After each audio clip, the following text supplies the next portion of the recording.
Você não está vigiando para não, professor? Não, vigiando não. Vamos orar. Gente, vamos orar? Ore, pessoal, ore, por favor. Pai, em nome do Senhor Jesus, nos colocamos em Tua presença, Papai, nesta manhã, para Te agradecer por mais esse dia, pedir a Tua bênção nesse estudo, nessa escola bíblica, que em nome de Jesus Cristo, Pai, o Senhor nos ajude a compreender a Tua palavra, Senhor, e sermos edificados e abençoados em nome de Jesus. Amém. Amém. Pois bem, nós estamos falando sobre ensinos errados acerca da pessoa de Cristo, acerca da sua natureza e da sua divindade. Ensinos do passado.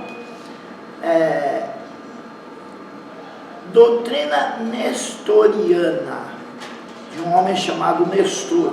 Esses homens são todos bispos, alguns diáconos, mas na maioria bispos da igreja que afirmavam as suas posições. Então, Nestor, ele afirmava que Jesus possuía, além de duas naturezas, porque duas naturezas dá certo, ele possuía mesmo uma natureza humana e uma divina. Também duas pessoas, uma divina e uma humana, que só se encontravam, que se encontravam em um só corpo. Então, veja bem, esse aqui é pior, porque ele causa uma confusão difícil de entender. Como é que ele podia ter num só corpo a divindade e a humanidade? Quer dizer que em alguns momentos ele agia como Deus e em alguns momentos ele agia como homem. E aí quando é que ele agiu como Deus? Quando é que ele agiu como homem? Quando ele morreu na cruz, ele realmente sentiu todo o sofrimento da cruz no nosso lugar? Ou ele passou pela cruz como Deus? Então, o nestorianismo, ele é bastante complicado também, muito complicado, achar que no mesmo corpo tinha duas pessoas, uma divina e uma humana. É como se a pessoa tivesse dupla personalidade, uma pessoa com um transtorno mental. Você não sabe com quem você está falando. Na televisão, tiveram em algumas novelas personagens assim. Eu era menino, a Glória Menezes interpretou uma personagem que tinha esse problema de dupla personalidade. Então a pessoa falava com ela, a pessoa não sabia se estava falando com a personalidade que era boazinha ou se estava falando com que era má. A pessoa, Jesus sendo duas pessoas em um corpo. Vocês já assistiram Eu Mesmo e Irene, Jim Carrey? Ele é duas pessoas no corpo, eu mesmo e Irene. Perceberam a confusão que é aquele filme? Pois é, já pensou se Jesus fosse daquele jeito? Fosse duas pessoas no corpo, uma pessoa divina e outra humana no corpo? E tem gente que infelizmente acredita assim. Até porque não é muito fácil mesmo entender. Só tem uma maneira de entender, que é aquela maneira que nós já conversamos, que é a união das duas naturezas. Uma natureza cooperando com a outra em uma pessoa só, e não em duas pessoas. Eu tenho que de vez em quando repetir isso, porque esse aí é o norte do que nós estamos aprendendo. É o ponto para onde se converge o que nós estamos aprendendo. Como é que funciona?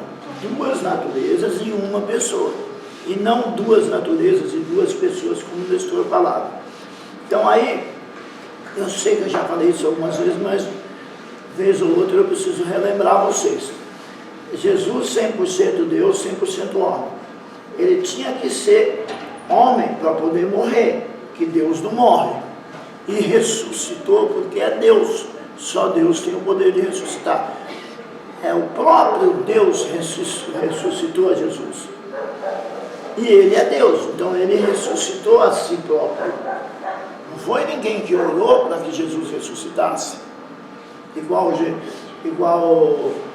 no Antigo Testamento o profeta ora e ressuscita a filha da viúva. Jesus não. Jesus, ele ressuscitou. Então ele tinha que ser homem para poder morrer, mas tinha que ser Deus para poder ressuscitar.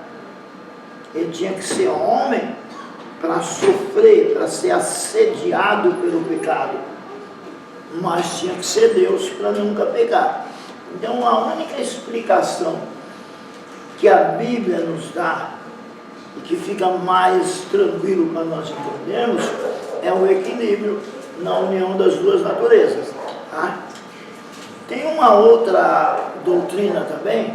A utilidade de nós aprendermos essas doutrinas é saber que nós não podemos pensar como eles pensavam e entender que ainda nos nossos dias ainda tem gente que pensa como pensavam essas falsas doutrinas. O eutiquianismo, a doutrina eutiquiana, ou de Eutico, como queira, né? Fica mais fácil, a doutrina de Eutico, afirmava que Jesus possuía uma única natureza, entendendo que a sua divindade havia absorvido sua humanidade.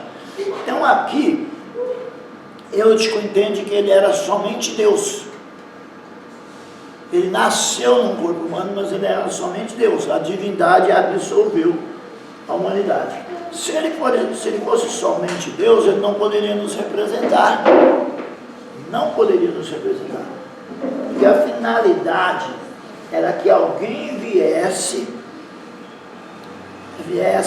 representar o homem, obedecer a Deus no lugar do homem, porque o homem havia desobedecido, havia pecado, e o pecado do salário é a morte. Como Adão havia pecado, havia entrado a morte para toda a humanidade. Teria que vir um homem, e este homem não poderia pecar, para por meio deste homem vir a vida. Porque a desobediência gera a morte e a obediência gera a vida. Então Cristo tinha que ser também homem. Não podia ser somente Deus, senão ele não podia nos representar. O escritor aos Hebreus, ele diz isso. Diz que ele era tudo igual, em tudo igual a nós, menos o pecado. Então, é por isso que a doutrina de Eutico, que diz que a natureza divina absorveu a humana, é errado. Não poderia ser somente Deus. A igreja cristã rejeitou a doutrina nestoriana e a doutrina de Eutico, especialmente no concílio de Calcedônia, em 451 d.C. Eu comentei com vocês domingo passado que eu acredito que a igreja deveria ter concílios, né? A igreja evangélica deveria ter concílios.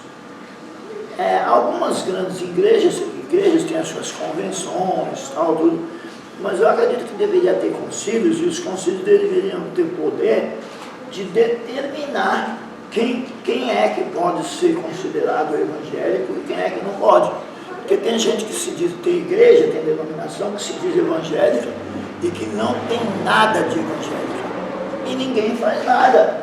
Fica enganando o povo, tal igreja é evangélica. E não é. Está se passando por evangélico. Onde foi? Mas tem uma coisa melhor do que os concílios, que é a palavra de Deus. Se nós conseguirmos aprender a palavra de Deus como ela é, nada nem ninguém vai nos enganar. O concílio é bom para evitar, seria bom para evitar que houvesse instituições falsas. Mas na nossa vida, quem determina se nós cremos numa doutrina verdadeira ou numa doutrina falsa é o nosso conhecimento da palavra de Deus, a nossa leitura, nosso estudo, nossa meditação nela é que vai definir isso. Um crente pode surgir igreja do jeito que quiser, que ele não vai se deixar enganar. Né? Agora, nós estamos vivendo uma época difícil. Estamos vivendo uma época difícil que o crente tem que ser crente conforme a Bíblia. Ele não pode inventar moda. Não pode inventar moda. Eu não sei se vocês viram, Eu acredito que eu cheguei a colocar no grupo da classe. A Bíblia é inclusiva. Já ouviram falar da Bíblia inclusiva? Depois dá uma olhadinha no grupo, que parece que eu coloquei no grupo. Coloquei, vocês já viram? Dá uma conferida no grupo da sala. A Bíblia inclusiva é uma Bíblia que ela quer incluir os homossexuais no plano da salvação.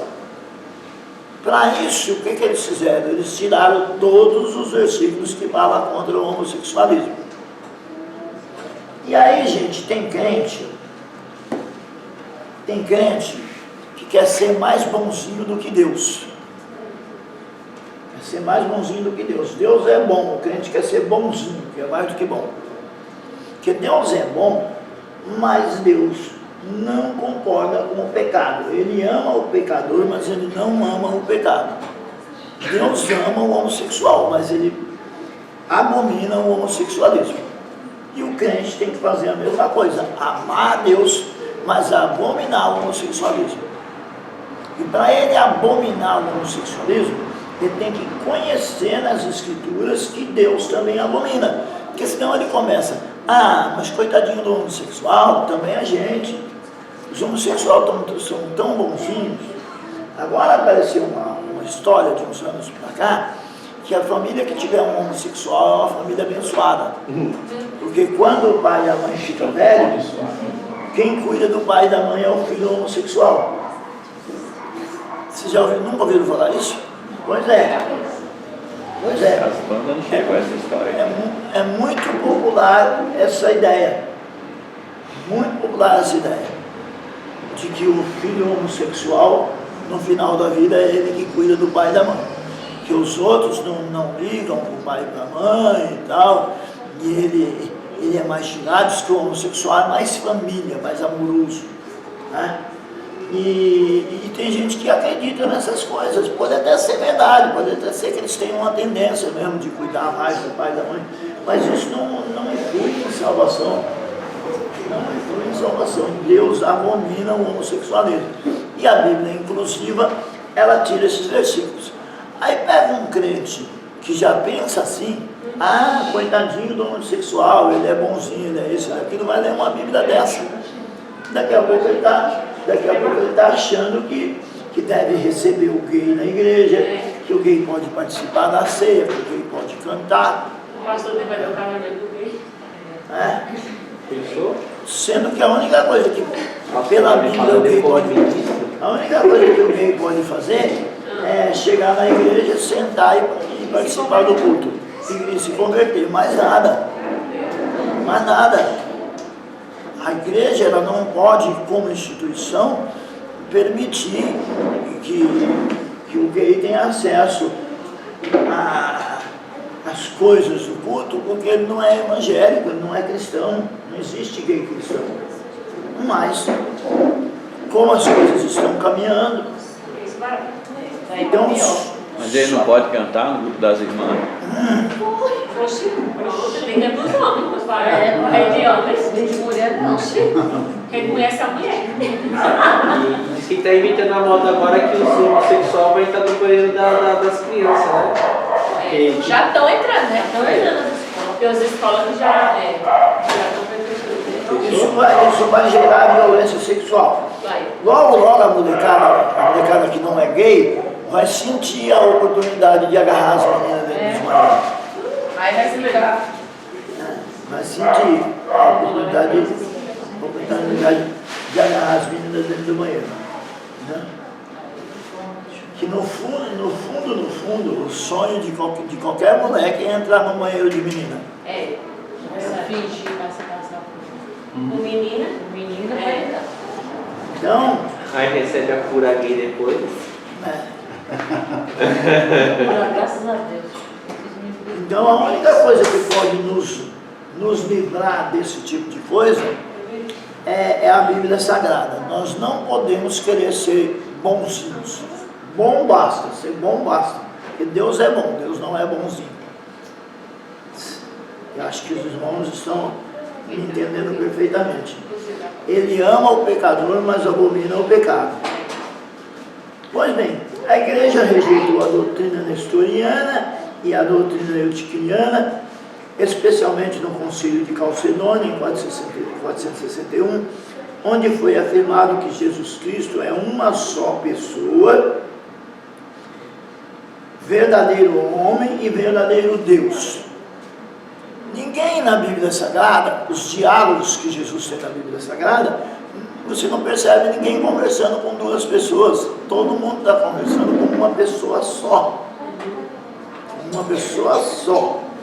E essa pessoa só, ela está trabalhando de maneira a provar que ela é 100% Deus e 100% homem. Que possui duas naturezas, inconfundíveis e imutáveis, inseparáveis e indivisíveis. Elas foram unidas na encarnação. A natureza humana e a natureza divina foram unidas na encarnação e permanecem unidas. Jesus permanece 100% Deus, 100% homem. Isso é uma coisa maravilhosa. Tem gente que não entende isso. Tem crente, eu conheci crente que não entende isso. Ele não entende que Jesus continua 100% Deus, 100% homem.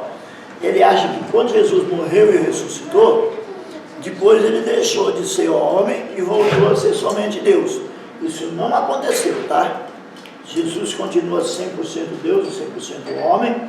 Ele é o primeiro ser humano glorificado que está no céu. E ele é a garantia de que nós iremos para lá. Se alguém te perguntar qual a garantia que você vai para o céu, você fala, minha garantia é que Jesus já está lá. 100% Deus e 100% homem.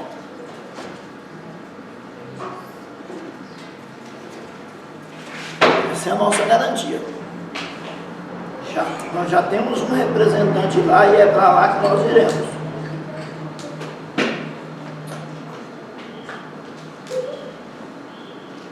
É para lá que nós iremos. Jesus homem, a importância da humanidade de Jesus. Então, para quem não entende por que Jesus precisava ser homem, por que não veio Deus, somente Deus, libertar o homem dos seus pecados? Vamos tentar entender isso? Apesar de ser um mistério, a Bíblia definitivamente afirma que Jesus é plenamente Deus e plenamente homem. Enquanto enfatizamos corretamente a divindade de Cristo, às vezes é comum cairmos no erro de minimizar a sua humanidade.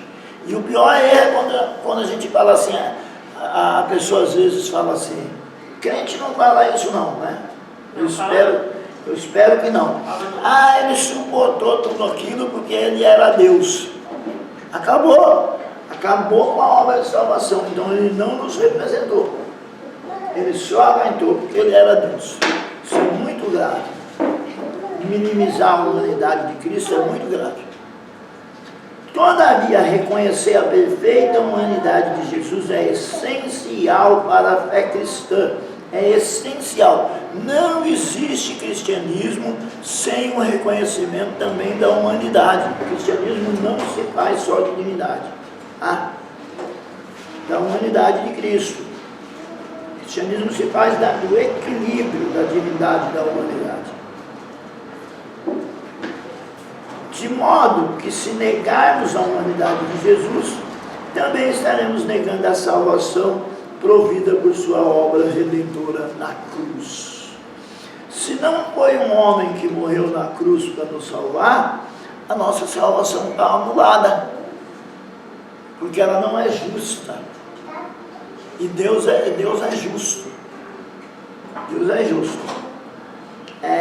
Deixa eu explicar isso direitinho, para não ficar parecendo aquela história que existe por aí, de que o resgate foi pago a Satanás. O resgate não foi pago a Satanás, tá? Vai chegar o dia de nós estudarmos isso. Para quem que o resgate foi pago? O resgate foi pago para quem foi ofendido, para Deus. Para Deus. Como nós não tínhamos com que pagar, porque veja bem, quando nós ofendemos a Deus, nós adquirimos uma dívida para com Ele, sim ou não?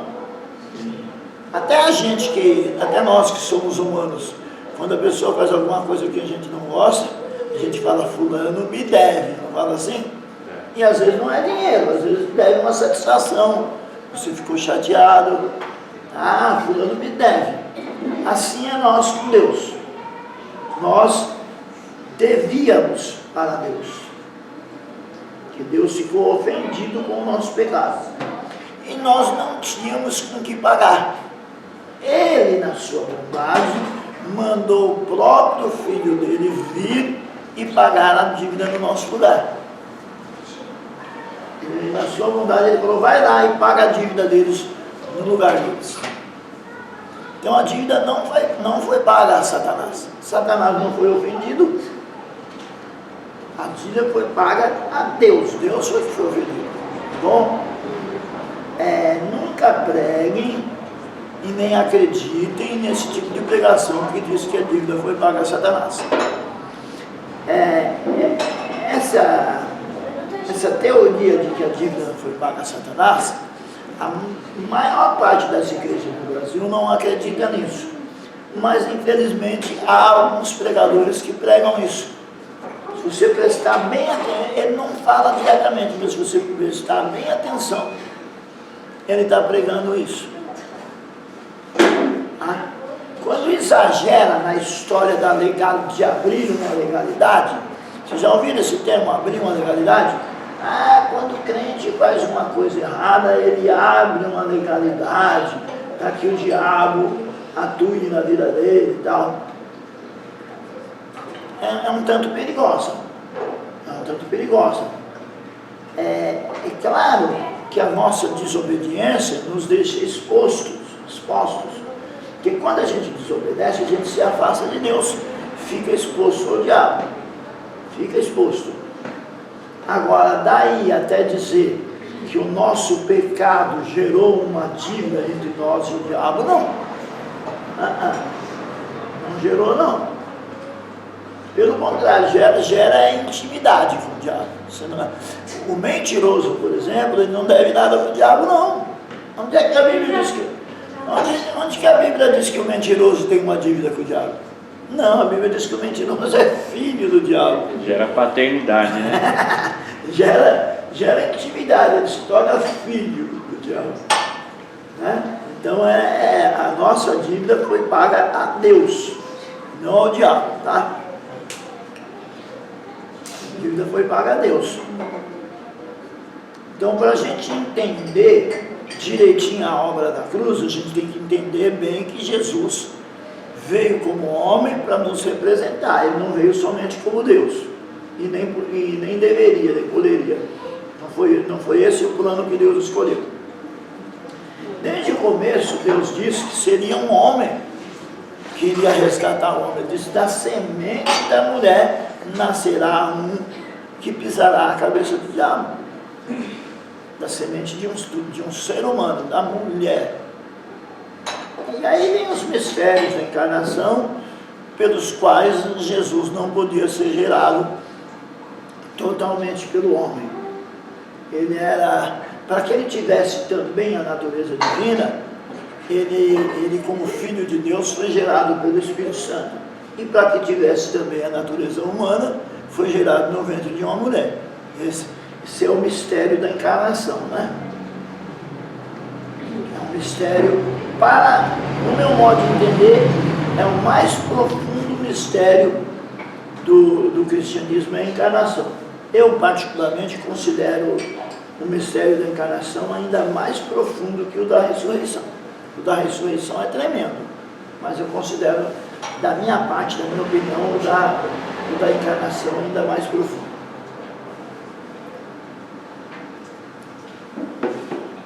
O escritor da Epístola aos Hebreus tratou desse assunto de forma bastante detalhada, enfatizando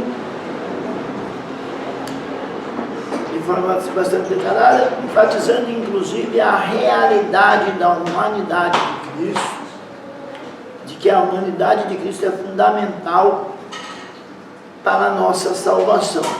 Pastor Rony, por favor, Hebreus capítulo 2, versículos 14 e 15. Preste bem atenção a essa leitura. Hebreus capítulo 2, versículos 14 e 15.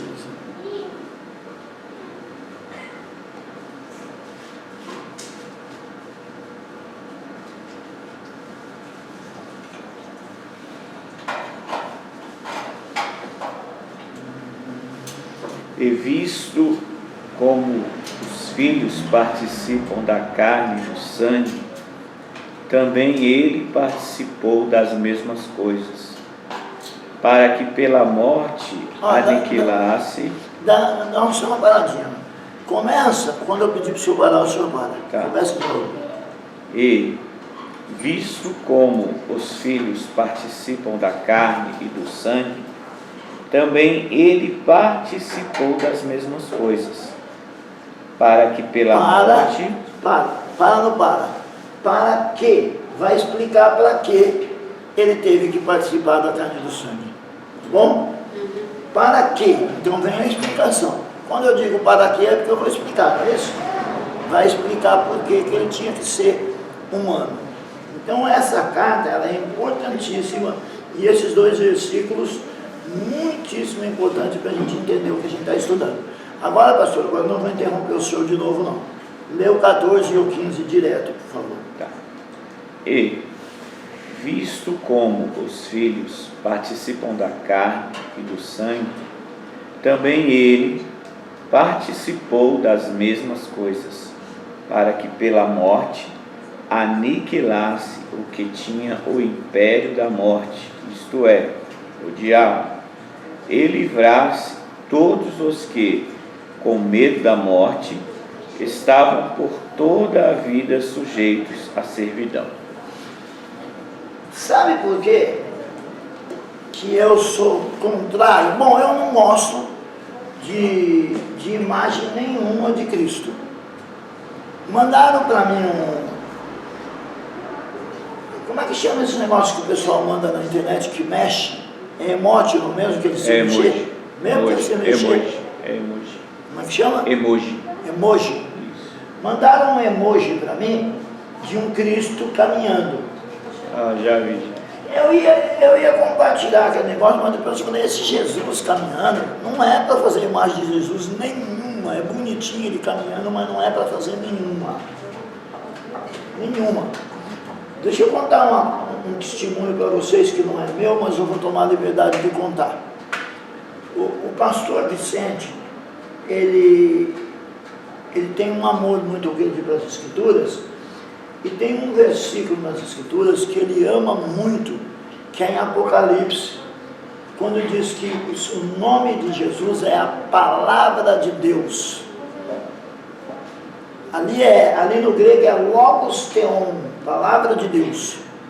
No Apocalipse diz que ele vem montado em um cavalo branco e o seu nome é a palavra de Deus, não é assim que diz? Quem lembra onde está o versículo? O seu nome é a palavra de Deus. Deve ser ali pelo capítulo 19, versículo 1, por ali.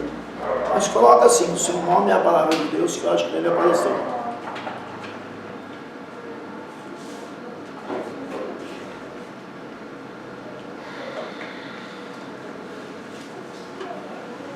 Está em Apocalipse.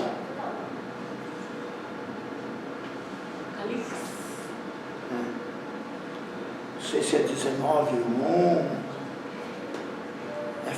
Fala de Jesus vindo, da volta de Jesus.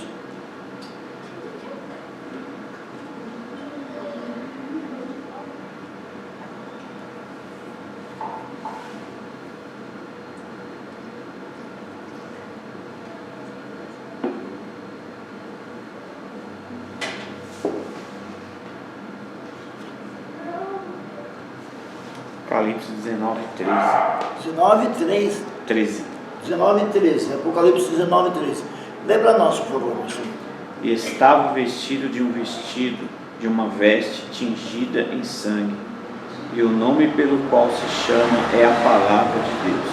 Então, o pastor Vicente, ele tem um amor muito grande por todo o Novo Testamento, é um homem de conhecimento do Novo Testamento muito grande, um especialista em Novo Testamento, e ele pegou esse versículo e mandou alguém desenhar isso. E aí o desenhista, o cara era muito bom. O cara era muito bom. Um quadro grande, desenhou num quadro grande, Jesus vindo, aí diz que era um cavalo branco, não é isso? E no rosto de Jesus não tinha rosto, tinha uma luz. E esse versículo embaixo.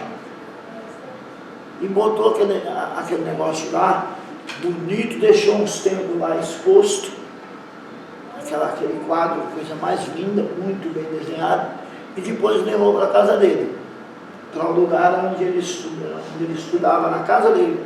Ele estudava lá no Betel e tinha um lugar de estudar quando ele estava em casa também.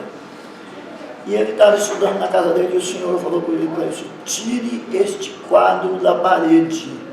Ele ainda quis argumentar sobre o preço do quadro.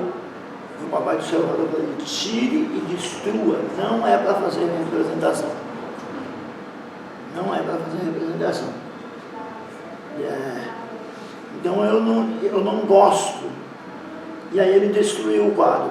Falou: ninguém mandou eu ser bobo, gastar dinheiro à toa. Eu sabia que não podia, mas eu quis fazer a minha vontade, não a de Deus. Gastei dinheiro à toa, porque aquilo ficou caro. Era uma pintura a óleo, não era um desenho qualquer. Deve ter ficado bem caro. Ele nem quis comentar o preço que pagou. E destruiu o negócio. Destruiu a figura. Aonde que eu quero chegar com isso?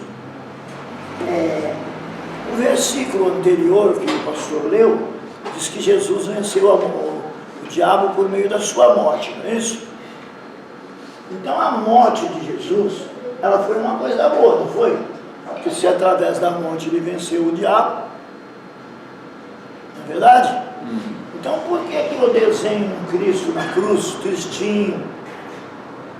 Ou mesmo quando eu desenho o Sagrado Coração de Cristo, vocês já viram o quadro do Sagrado Coração de Cristo? Está Cristo assim, o coração dele aberto e tal. Isso que é o Sagrado Coração de Cristo. Ele está tristinho naquele desenho. Se a morte dele é motivo de alegria. Vocês já viram comemorar a morte de alguém? Vocês já comemoraram a morte de alguém? Lá em Minas o povo fica feliz quando o povo morre. O povo se arruma todo chique, põe roupa de vestido, de casamento, mala de um boi, faz uma festa lá. Em algumas culturas orientais também. Bebe o morto. Oi? Eles bebem o morto. Bebe o morto, né? Eu já ouvi falar desse negócio de beber o morto. Isso aí é no Nordeste, né? Algumas culturas realmente fazem isso. Mas a maioria faz. A maioria não fica triste. Aqui em São Paulo a gente faz. Aqui o povo fica triste, chora. Aqui a gente fica triste e chora. Mas a morte de Jesus é comemorada. É anunciada. Não é isso que a Santa Ceia diz? O texto da Santa Ceia diz que é para comemorar, que é para lembrar, até que ele venha. Sabe por quê? Porque a morte de Cristo venceu o diabo. A partir do momento que o diabo